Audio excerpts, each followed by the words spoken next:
Sudah saya sempat sampaikan dalam pelajaran Alkitab dan khotbah di ibadah gabungan pemuda remaja keluarga muda tadi malam. Kisah Para Rasul pasal 1 ayatnya yang ke-8. Yang sudah ketemu boleh bilang haleluya. Terima kasih, sama-sama kita baca 1, 2, 3. Tetapi kamu akan menerima kuasa kalau Roh Kudus turun ke atas kamu, dan kamu akan menjadi saksiku di Yerusalem dan di seluruh Yudea dan Samaria dan sampai ke ujung bumi. Katakan amin. Bapak Ibu Saudara yang dikasihi Tuhan, memangnya kalau tidak ada Roh Kudus, kita tidak bisa jadi orang Kristen, jadi orang percaya yang baik. Karena ayat ini menyatakan ada kuasa. Para murid sudah siap untuk memberitakan tentang pelayanan, kematian, penebusan Yesus dan kenaikannya ke sorga. Tapi Yesus bilang tunggu dulu, belum waktunya. Dan betul mereka menunggu di Yerusalem, berdoa selama 10 hari. Yang kita kenal sekarang satu acara kegiatan doa 10 malam untuk ketuangan Roh Kudus. Roh Kudus sudah dicurahkan 2000 tahun yang lalu, tapi kita masih ada dalam praktek berdoa seperti itu, tidak ada masalah di sana. Lalu memangnya kenapa kalau Roh Kudus tidak ada dalam kehidupan orang percaya? Bapak Ibu Saudara yang dikasihi Tuhan, kita harus paham dulu baik-baik bahwa kehidupan di bumi ini penuh tantangan. Kehidupan selama kita masih ada di dunia, di atas tanah berpijak, di atas langit kita junjung, masih begitu berat tantangan. Dan para murid sudah terbiasa selama 3,5 tahun beserta dengan Yesus. Jika beserta dengan Yesus, Bapak Ibu Saudara, tidak ada tantangan yang terlalu berat. Mereka terkena badai di danau Galilea, tinggal panggil Yesus. Yesus datang, Yesus berdiri, melihat danau itu dan berkata kepada danau itu, diam, tenanglah. Maka danau itu menjadi teduh sekali. Haleluya. Ketemu apa lagi dalam kenyataan hidup? Oh, ketemu orang buta, ketemu orang lumpuh. Tinggal datang kepada Yesus dan Yesus berkata, bangkit dan berjalanlah. Berjalan itu orang lumpuh. Bahkan saudara-saudara, ada seseorang yang telah terbujur kaku, mati.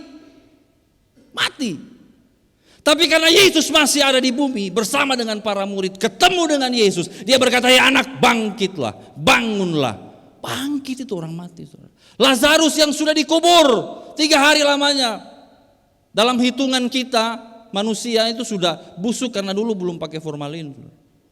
Sudah ya minimal bau-baunya sudah itu. Tapi dia berkata, Lazarus keluar, dan Lazarus keluar. Kalau kita pakai latar belakang Yahudi, saudara, mereka biasa membungkus jenazah dengan kain. Ya mungkin Lazarus keluar begini. bukan berarti harus kayak pocong ya, tapi ya mirip-mirip lah. Keluar, kenapa? Karena Yesus masih ada. Nah sekarang Yesus sudah naik ke sorga.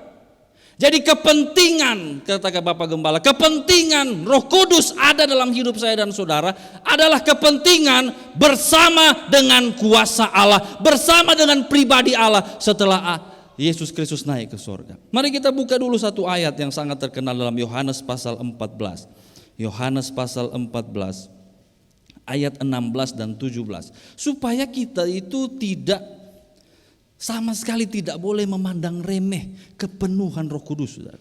Ini harus kita upayakan. Roh Kudus itu anugerah, tapi kita harus berjuang untuk menerimanya, membuka hati untuk menerimanya. Yohanes 14 ayat 16 dan 17. Yuk kita baca sama-sama. 1, 2, 3. Aku akan minta kepada Bapa dan Ia akan memberikan kepadamu, perhatikan, seorang penolong yang lain. Kak Donald khotbah tentang ayat ini, seorang penolong yang lain. Yang lain bukan berarti yang berbeda secara kualitas, tapi berbeda secara pribadi.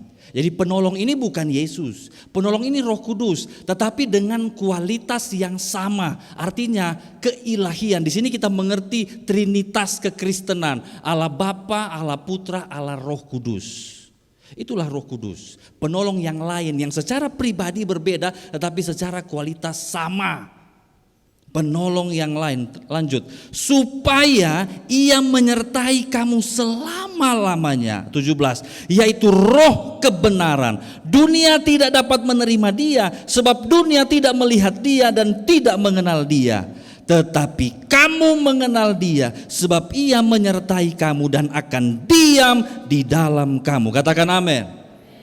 Roh Kudus datang sebagai penolong yang lain, yang berbeda pribadi tetapi sama kualitasnya. Dan kali ini, dengar baik, kali ini dia bukan cuma beserta berjalan di samping seperti yang dilakukan Yesus selama 3,5 tahun dengan para murid. Bukan cuma bergandeng, bukan cuma menolong, bukan cuma merangkul, tetapi dengar baik prinsip ini, dia diam di dalam kita. Katakan amin. Dan kediamannya di dalam kita itu bukan untuk 1-2 hari. Seperti Raja Saul waktu dia jalan-jalan, dia ketemu dengan para nabi, rombongan nabi, tiba-tiba dia kepenuhan seperti nabi, tetapi habis itu hilang. Kenapa? Karena dalam perjanjian lama Roh Kudus cuma hinggap, cuma pakai sebentar, cuma datang sebentar, habis itu dia naik lagi. Sebentar saja. Sampai orang bilang, apakah Saul golongan nabi? Oh enggak, dia cuma sebentar saja lalu selesai. Tapi Roh Kudus yang diberikan lewat perjanjian baru diam selama-lamanya. Haleluya, haleluya. Tapi persoalannya adalah, apakah kita maklum ini, paham ini, lalu menikmati kuasa itu atau tidak? Karena begini, dalam bahasa Yunani, kuasa itu ada 2. Yang pertama exousia. Exousia ini seperti kalau diterjemahkan kuasa dalam bentuk wibawa. Di hadapan kita ini ada orang-orang berseragam, saudara ya. Saya belum tahu seragamnya, tulisannya apa. Tapi begitu kita lihat orang berseragam, ada wibawa tersendiri. Kalau saya lihat dari mata-matanya karena tutup masker, ini masih muda. Tapi waktu masuk tadi, woi, saya lihat dari sini, siapa tuh? Rasa-rasa mau berdiri kok hormat. Kenapa? Ini seragam ini punya wibawa, saudara. Begitu buka masker baru ketemu, om, tante, itu urusan belakang. Ternyata lemah lembut, ternyata baik. Tapi begitu lihat seragam ada wibawa tertentu. Saya pernah lihat bapak polisi, saudara. Memang betul. Pakai seragam dong, biasa tahu apa yang taruh-taruh begini. Pokoknya kalau jalan, begitu ketemu, bapak pendeta, ternyata beliau lemah lembut itu. Tapi begitu lihat seragam, ngeri. Seragam harus ada respect tertentu. Itu exousia. Jadi Tuhan beri kita wibawa untuk menjadi anak-anak Allah. Katakan amin.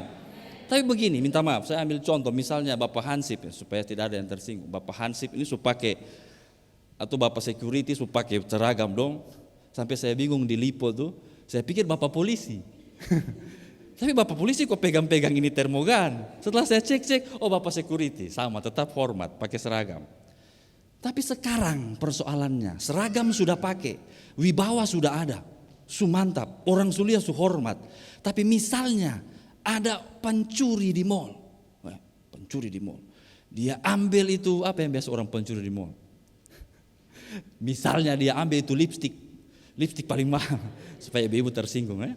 Lipstik dari segala warna disukumpul, dia lari. Wah, ini Bapak security bilang, hey, stop. Dengan apa? Exousia, dengan wibawa. Stop, berhenti kamu pencuri. Pencuri bilang, aku mau melarikan diri. Sekarang apakah dengan wibawa dia bisa kekejar? Hanya dengan wibawa dia bisa terkejar? Tidak bisa.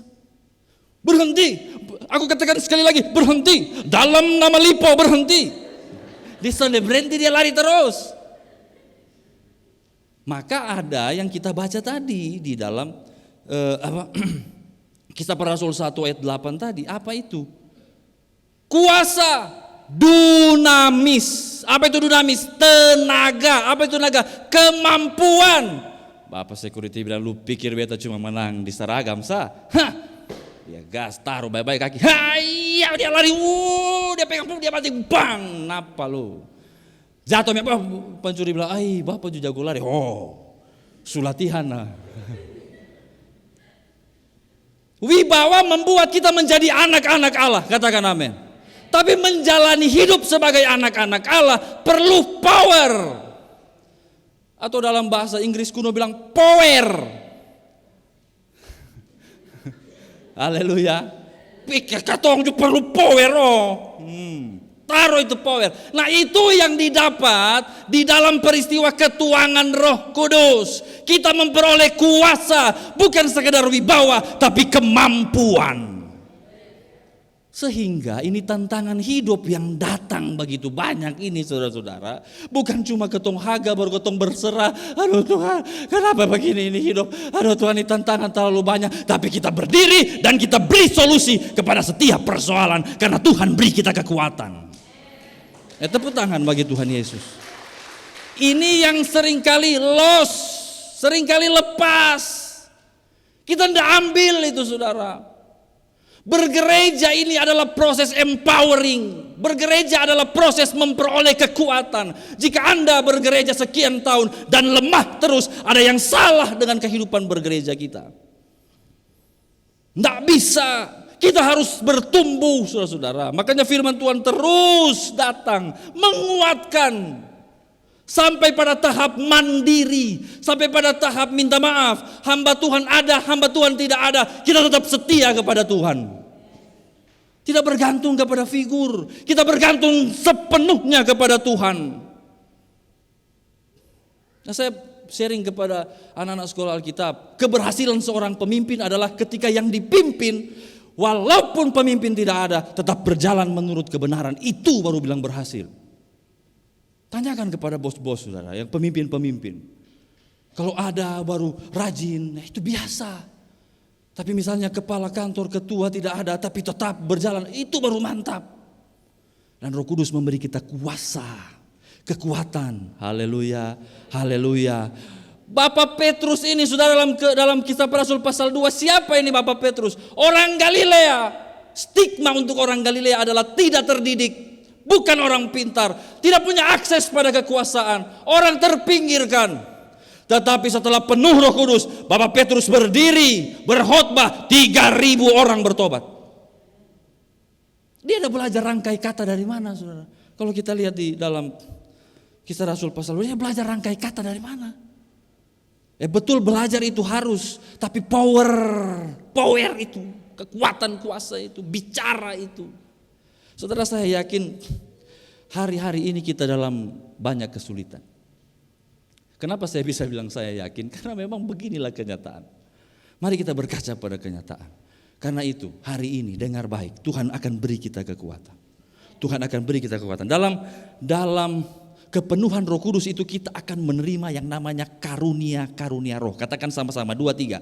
Karunia-karunia roh. Tuhan berikan kita karunia. Saya selalu menganggap karunia roh itu seperti toolbox, kotak peralatan. Di mana kita butuh, apa yang kita perlu, di mana kita sulit, Tuhan beri kita kemampuan itu. Dalam 1 Korintus pasal 12 dikatakan ada yang namanya karunia iman. Memang kalau kita lihat dalam 1 Korintus, mari kita buka sama-sama. Dalam 1 Korintus 1 Korintus pasalnya yang ke-12. Memang konteks bicaranya Paulus kepada jemaat Korintus 1 Korintus 12 ayat 1 sampai 11 ini adalah untuk pelayanan gereja. Jadi secara komunal, secara komunitas. Di dalam pelayanan gereja ayat 4 katakan ada rupa-rupa karunia tetapi satu roh. Ayat 5 ada rupa-rupa pelayanan tetapi satu Tuhan. Ayat 7 kepada tiap-tiap orang dikaruniakan penyataan roh untuk kepentingan bersama. Memang ini untuk kepentingan bersama, untuk konteks bergereja saudara. Tapi dengar, saya mau katakan hari ini. Karunia-karunia ini bukan hanya untuk kehidupan berjemaat, ibadah, doa, ya, apalagi kehidupan persekutuan, bukan. Kepentingan jemaat artinya, kepentingan bersama artinya kita satu demi satu saling melengkapi. Karena kita ada di gereja ini berapa jam satu minggu? Berapa jam? Tidak lama kan? Kita beribadah hari rayon 1,5 jam, tambah ngobrol-ngobrol. Yang penting jangan kebablasan omongin orang. Haleluya. Tambah ngobrol-ngobrol 1,5 jam lewat sedikit lah. Ibadah apa lagi? Ibadah gabungan, ibadah doa, ibadah hari. Berapa jam? Jemaat itu ada di dalam peribadatan dan tidak tinggal dalam ibadah. Setelah beribadah pulang, saudara. Habis ini sebentar doa tutup, jangan tinggal sini. Nanti Satpol PP dong pikir, kenapa dong berkumpul terus? Kas bubar sang ketong. Kita pulang kan? Kita pulang kemana? Ke rumah tangga. Besok masuk kerja. Bahkan sebentar mungkin sudah ada yang bekerja. Jadi yang dimaksud dengan kepentingan bersama ini adalah bagaimana saya dan saudara hidup sehari-hari. Dan untuk itu Tuhan memberikan kita lewat kepenuhan Roh Kudus karunia-karunia. Katakan amin. Coba, saya tidak akan bahas semua, tapi ini adalah hak kita kalau kita penuh Roh Kudus. Ini milik kita kalau kita penuh Roh Kudus. Apa yang pertama? Ayat 8, coba lihat. Ayat 8, ini indah sekali saudara. Tuhan memperhatikan kita sampai segininya. Ayat 8, 1, 2, 3. Sebab kepada yang seorang Roh memberikan karunia untuk berkata-kata dengan hikmat. Saya tanya, apakah kita butuh hikmat? Aduh, betul sekali katong butuh. Kenapa? Ini beta pu usaha ini. Aduh, beta mau hadapi beta pu istri ini. Butuh hikmat. Betul. Amin. Aduh, beta mau memutuskan nih mau nikah kau sonde ini.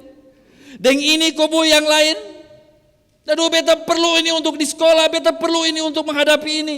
Kita butuh hikmat dan Roh Kudus sediakan. Haleluya.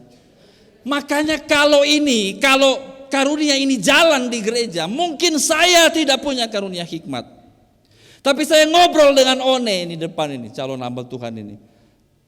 Ketika saya ngobrol, bukan curhat, ngobrol. Tiba-tiba dia omong 1-2 kalimat dan saya tercerahkan. Betul juga ya, sonde harus dengan hamba Tuhan. Dengan sesama. Haleluya. Begitu ngobrol, ternyata Tuhan beri karunia hikmat bagi dia. Dan dia kemudian dia bilang, yang bagus tuh begini begitu. Lalu kita pikir Roh Kudus menjamah, kita klik, kita connect. Oh iya ya, dan kita jalan sesuai dengan hikmat Tuhan. Amin. Makanya kuduskan setiap pembicaraan kita, saudara. Kuduskan setiap obrolan kita. Karena dari situ Tuhan bisa pakai oleh kepenuhan Roh Kudus, oleh kuasa Roh Kudus, oleh dunamis itu Tuhan bisa pakai memberi solusi hikmat. Tapi begitu duduk langsung, lihat dia punya hak baru. Hak apa? Hak sepatu baru. Warna apa? Biru magenta kok. Besok tahu ini warna-warna. Tapi kalau itu yang diomongin ya, bagaimana Roh Kudus turun? Bagaimana Roh Kudus berkarya? Haleluya, haleluya. Lihat kiri kanan, lihat kiri kanan. Bisa saja hikmat Tuhan itu berasal dari itu samping kiri kanan itu. Tapi syaratnya apa? Penuh roh. Kalau penuhnya roh yang lain ya roh bamaki ya, Anda akan dapat ya maki dari sebelah. Haleluya. Wih, dunia ini penuh pergumulan. Ayo jalan bersama dengan Tuhan. Ayat 8 kasih terus bilang apa saudara? 1 Korintus 12 ayat 8 bagian B. Dan kepada yang lain roh yang sama memberikan karunia berkata-kata dengan apa? Pengetahuan. Ada pengetahuan kita peroleh. Saya tidak akan tambah satu lagi ya, 9. Sampai 10 itu ada mujizat. 9, 2, 3. Kepada yang seorang roh yang sama memberikan iman. Dan kepada yang lain ia memberikan karunia untuk menyembuhkan. 10. Kepada yang seorang roh memberikan kuasa untuk mengadakan mujizat. Yang seorang lagi apa? Nubuat dan seterusnya. Begini loh. Ada satu kesalahan kultur, budaya soal karunia-karunia roh ini. Soal karunia-karunia roh ini dulu itu dianggap sangat sakral sampai dia hanya bisa keluar waktu doa, waktu ibadah. Jadi misalnya begitu ada doa, haleluya semua kepenuhan, baru satu orang mulai bicara nubuat. Hai hamba-hambaku, jadilah teladan dalam kehidupanmu. Ya itu kan. Dulu, saya tidak tahu apakah sempat ada di Kalvari, tapi dulu saya pernah lihat begitu. Sehingga yang di kehidupan sehari-hari itu kayaknya, oh enggak, ketong nanti dapat hikmat, nanti dapat pengetahuan ya di ibadah itu. Loh, keliru saudara. Ini hal-hal ini semua itu akan terjadi dalam kehidupan keseharian. Keseharian. Mujizat itu keseharian, mujizat yang dialami oleh para rasul itu keseharian. Tidak perlu kayak apa-apa dulu, tidak. Jalan mereka, ada pengetahuan, ada karunia iman, katakan amin. Kayaknya ketung harus ini, mau begini, mau begitu. Percaya, diberikan karunia iman, saya beriman. Dan mulai itu terjadi dalam keseharian, saudara. Tidak harus dalam lingkup yang sangat sakral, di ibadah, tidak. Tidak begitu, itu kesalahpahaman.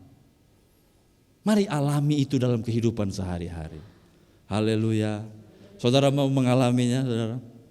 Mau mengalami hidup yang bermujizat? Mau mengalami hidup yang disertai Roh Kudus?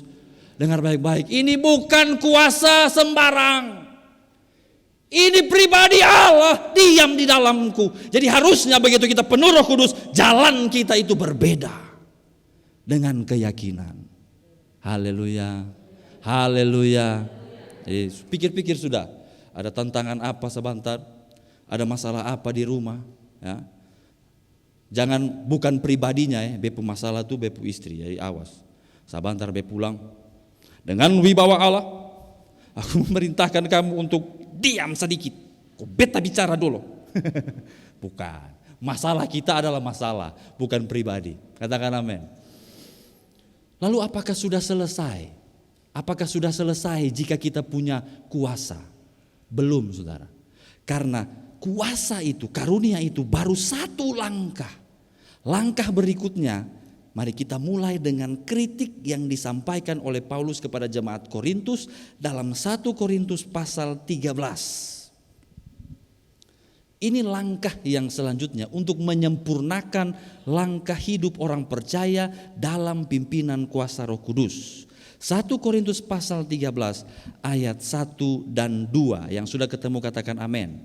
1 Korintus 13 ayat 1 dan 2, kita baca sama-sama 1, 2, 3. Sekalipun aku dapat berkata-kata dengan semua bahasa manusia dan bahasa malaikat, tetapi jika aku tidak mempunyai kasih, aku sama dengan gong yang berkumandang dan canang yang gemerincing. 2. Sekalipun aku mempunyai karunia untuk bernubuat dan aku mengetahui segala rahasia dan memiliki seluruh pengetahuan, dan sekalipun aku memiliki iman yang sempurna untuk memindahkan gunung, tetapi jika aku tidak mempunyai kasih, aku sama sekali tidak berguna. Dengar baik-baik, dengar baik-baik. Tuhan beri lewat kepenuhan Roh Kudus, Tuhan beri kita karunia roh untuk menyelesaikan masalah demi masalah, tantangan demi tantangan, sampai kita berkemenangan. Katakan amin. Tapi ada satu masalah, satu musuh manusia yang paling berat, lebih berat dari setan, lebih berat dari tantangan hidup, lebih berat dari corona. Apa itu? Diri sendiri. Corona menyerang kita, paling-paling mati. Ya kan, ya mau apa lagi? Mati. Tapi kalau kita dalam Tuhan, kita meninggal, kita masuk surga. Katakan amin. Itu kan berarti bukan enggak parah itu, enggak parah. Kecelakaan, masalah ekonomi, ya paling lapar. Meninggal, masuk surga kalau kita percaya Tuhan. Katakan amin. Tapi ini musuh yang satu ini, yang bernama beda-beda sesuai dengan nama sendiri. Musuh saya namanya Hitrewa, bukan Baygon. Hit itu musuh saya. Kalau saya tidak berhasil mengalahkan keakuan yang bernama Hit ini, saya bukan cuma akan mati di bumi, tetapi mengalami kematian kekal. Apa dan siapa yang bisa membawa saya dan saudara kepada kebinasaan? Bukan orang lain, bukan tantangan, bukan godaan, bukan internet. Kasih salah terus saya di sana. Salah orang. Oh internet nah, oh YouTube nah, oh kawan berpengaruh nah, oh itu nah, tunjuk saya semua. Lupa, ini yang paling parah. Kita punya semua karunia, selesaikan semua persoalanmu. Tapi kalau engkau tidak selesaikan dirimu, Tuhan bilang punya semua tapi tidak selesaikan diri, tidak punya kasih, nol besar. Kasih adalah lambang dari perwakilan tertinggi dari apa saudara?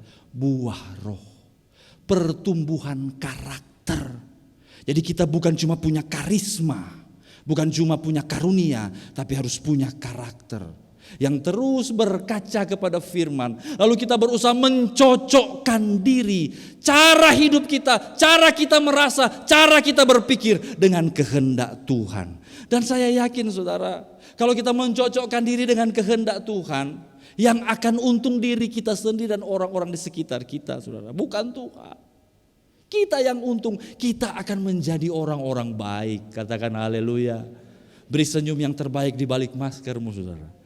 Saya harus jadi orang baik.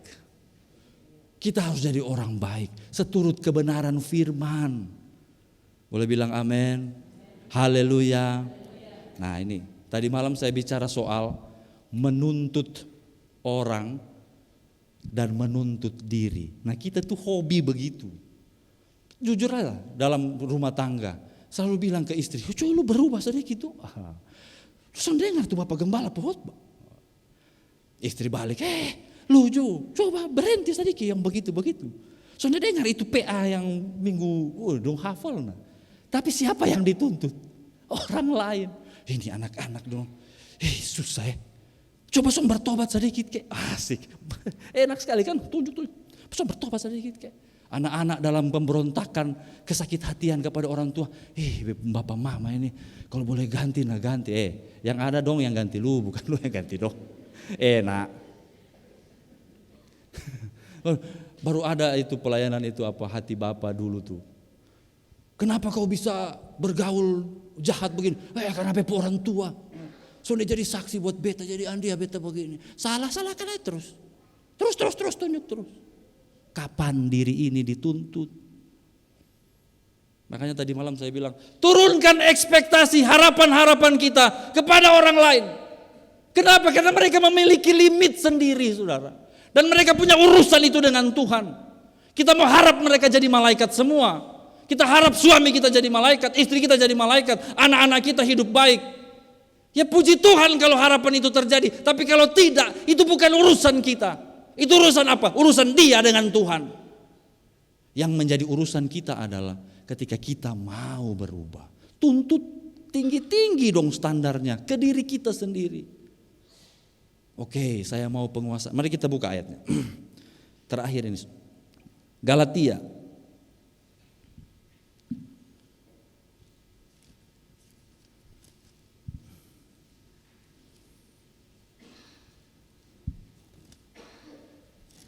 Galatia, ini ayat yang sudah sangat sering kita baca. Galatia pasal 5. Bahkan saya sudah pernah PA kalau saya tidak salah ingat. Galatia pasal 5 ayat 22 dan 23. Galatia 5 ayat 22 dan 23. Yang sudah lihat katakan haleluya. Terima kasih. Pelan-pelan kita baca, pelan-pelan saja. Galatia 5 ayat 22-23, 1, 2, 3. Tetapi buah roh ialah kasih, sukacita, damai sejahtera, kesabaran, kemurahan, kebaikan, kesetiaan, kelemah lembutan, penguasaan diri. Tidak ada hukum yang menentang hal-hal itu. Ini perjuangan kita. Kalau kita mau capek di sini. Anda capek cari uang bagus. Anda capek cari status sosial bagus. Punya jabatan kiri kanan bagus sekali. Tapi ingat, jaga kesehatan. Jangan cuma gara-gara itu, Andia mau pelok dunia nah, tepar. Iya betul. Tapi kalau mau capek di sini. Capek bagaimana saya punya sukacita ini bisa terjaga. Lelah dalam menjaga itu. Berjuang maksud saya, bukan capek bagaimana. Berjuang, bagaimana menguasai diri. Kalau ikut betas, lu habis dari beta. Tapi firman Tuhan bilang penguasaan diri. Haleluya. Haleluya. Banyak yang mengalami, saya juga ikut beta pemaus. Tapi jangan ya Tuhan, kuasai diri. Amin. Habis kuasai diri apa? Lemah lembut. Oh, sonde bore terlalu tegas harus, tapi jangan juga semua mau dimarah gitu kan. Lemah lembut sedikit. Nah, kenapa? Ini kan harus butuh perjuangan supaya karakter kita bertambah baik. Bilang amin. Tidak ada hukum yang menentang hal-hal ini. Habis itu apa? Kesetiaan. Dalam rumah tangga harus ada kesetiaan. Bilang amin. Godaan kiri kanan. Oh no, aku harus setia. Aku harus setia. Kepada Tuhan harus setia. Ini perjuangan kita dan seterusnya sampai kasih. Dan Roh Kudus beri kita kekuatan, kuasa untuk mencapai hal-hal ini. Bapak Ibu bayangkan ini sebagai penutup khotbah, bayangkan ini. Anda penuh Roh Kudus. Lalu berjalan dengan karunia-karunia roh. Ada masalah, kita punya hikmat. Ada persoalan, kita punya iman. Ada situasi sulit, kita punya pengetahuan. Diberikan oleh Roh Kudus. Haleluya. Berarti beres yang di luar. Tapi begitu ke dalam, kita tidak mampu, Roh Kudus beri kita kekuatan untuk mengasihi. Roh Kudus beri kita kekuatan untuk punya damai sejahtera. Saya mau tanya, jadi bagaimana itu hidup? Itu baru jempol. Itu saudara tidak perlu dibujuk-bujuk, itu senyum terus itu. Puji Tuhan. Kenapa bro? Ada masalah, itu masalah kok senyum. Tuhan beri kekuatan. Ya itu baru bilang. Haleluya. Saya sih mau begitu saudara. Saya berjuang. Mari sama-sama kita berjuang. Bergereja, saya ulang, bergereja adalah proses empowering. Beribadah adalah proses menjadi kuat. Kita diperlengkapi dan kita dikuatkan. Dan hasilnya haruslah jemaat-jemaat yang kuat. Menghadapi tantangan di luar, menghadapi diri sendiri, kita harus kuat. Haleluya. Amin firman Tuhan. Saya kembalikan kepada Bapak Gembala.